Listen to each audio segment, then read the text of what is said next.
트럼프 미 대통령은 미 NBC와의 전화 인터뷰에서 외부의 위협으로부터 국가 안보를 지키기 위해 그린란드가 필요하다고 거듭 주장했습니다. 이어 유럽은 그린란드가 아니라 러시아 우크라이나 전쟁에 집중해야 한다고 강조했습니다.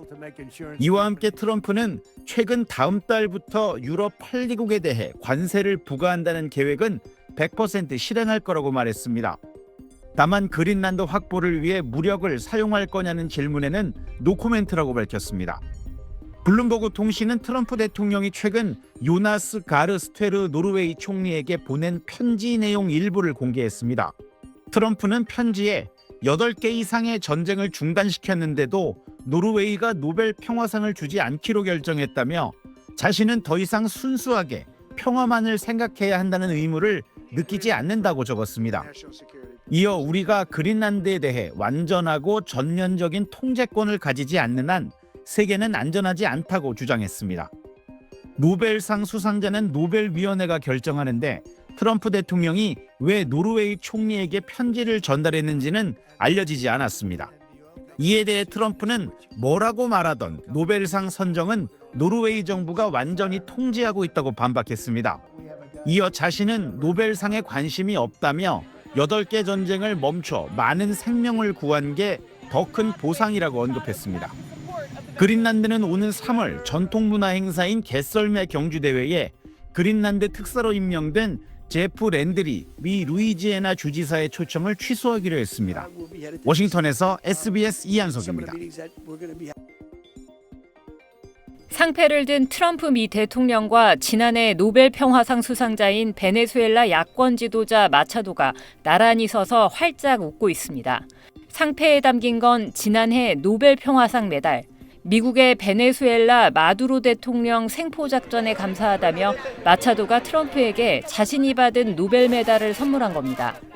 As a recognition for his unique commitment with our freedom.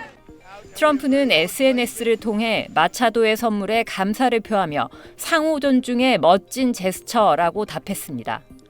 마두로 축출 작전 이틀 뒤 미국 폭스 TV와의 인터뷰에서 마차도는 자신이 베네수엘라의 차기 지도자가 되어야 한다고 주장했습니다. 그러면서 노벨 평화상을 트럼프와 나누고 싶다며 메달이라도 트럼프에게 전달하겠다고도 했는데 이를 실행에 옮긴 겁니다. 늘 노벨 평화상을 받고 싶다는 욕심을 드러내온 트럼프. 베네수엘라의 정부 구성을 사실상 좌지우지하는 트럼프에게 대통령이 되고 싶은 마차도의 노벨상 메달 증정은 맞춤형 환심사기인 셈입니다. It's just shameful that this is the way the president of the United States behaves, but I think it was wise of Machado to do it. You have to play with the hand that's dealt you. 이번 메달 선물은 노벨위원회가 공유하거나 양도할 수 없다고 불허한 가운데 이뤄졌는데 다만 노벨 메달 선물에도 마차도는 트럼프에게 정치적 지지 선언을 즉각 얻어내진 못했습니다. 마차도가 베네수엘라의 차기 지도자가 되기엔 부족하다고 했던 트럼프 대통령의 생각이 그대로라고 백악관 대변인은 밝혔습니다. This moment in time, his opinion on that matter has not changed. 백악관은 현 베네수엘라 임시 대통령 로드리게스에 대한 지지를 분명히 했습니다. 로드리게스 임시 대통령은 현지 시간 15일 원유 개발에 외국 투자를 촉진하기 위한 법 개정에 나서겠다고 밝혔습니다. 석유 거래부터 정치범 석방에 이르기까지 로드리게스의 국정 운영에 트럼프 대통령이 만족하고 있어 한동안 로드리게스 정권이 이어질 거란 전망에 무게가 실립니다. SBS 유덕입니다. 2월 1일부터 유럽 8개국에 추가 관세를 물리겠다고 한 미국에 대항해 유럽연합이 검토 중인 방안은 크게 두 가지입니다. 하나는 미국과 무역협상 결렬 시 발동하려 했던 930억 유로, 약 160조 원의 보복 관세 패키지입니다. 항공기, 자동차, 버번 위스키 등 미국의 주요 수출품에 관세를 물리는 겁니다. 지난해 타결한 미국과의 무역협정안이 EU 의회 승인을 남겨두고 있는데 한 EU 외교관은 승인을 안 하면 보복 관세가 2월 6일부터 자동 발효된다고 설명했습니다. 이른바 무역 바주카포로 불리는 통상위협 대응 조치도 거론되고 있습니다. 2023년 새로 도입돼 아직 한 번도 적용한 적 없는데 EU 회원국을 경제적으로 위협하는 국가에 금융과 투자 등 무역을 제한하는 조치입니다. dit is niet hoe bondgenoten met elkaar omgaan. En in die zin snap ik de woorden van chantage. Ja, absoluut. Gezamenlijke geluid te laten horen, dat wij dit niet acceptabel.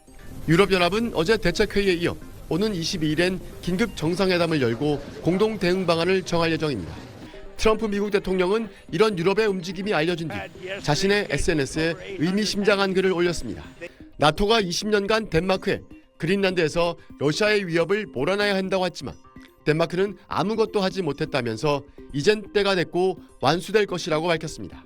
이번 주 트럼프 대통령은 역대 최대 규모의 대표단을 이끌고 스위스 다보스에서 열리는 세계 경제 포럼에 참석해 연설에 나섭니다. 이번 사태의 중대한 변곡점이 될 것으로 보입니다. 파리에서 SBS 권영인입니다.